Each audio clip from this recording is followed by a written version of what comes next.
হরে Krishna everyone. আজকে গোপাল সোনার জন্য বানাবো ফুলকপির পকোড়া। তার জন্য আমি এখানে প্রথমে ফুলকপিগুলো ছোটো ছোটো করে অমান্য করে জলের মধ্যে ভাপিয়ে নেব। তারপর একটা বেসনের ব্যাটার বানিয়ে নেব। তার জন্য 2 চামচ বেসন, চাল গুঁড়ো, লঙ্কা গুঁড়ো, গোটা জিরে আর একটু হলুদ গুঁড়ো দিয়ে একটা মিডিয়াম ব্যাটার করে নেব। তো আমি যেভাবে বানাচ্ছি এভাবে তোমরা একবার বানিয়ে দেখো, খুবই ভালো লাগে খেতে।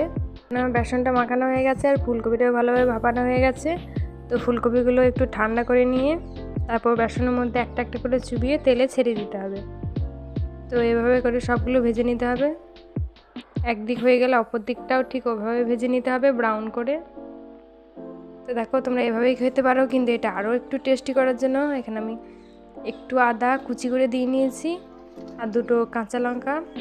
তারপর ভেজে রাখা পকোড়াটা দিয়ে একটু টস করে নিতে হবে, তাহলে কিন্তু ক্রাঞ্চি একটা পকোড়া হয়ে যাবে। তো আজকে ভিডিওটা এই পর্যন্তই। ভিডিওটা কেমন লাগলো অবশ্যই জানাবে। হরে কৃষ্ণ।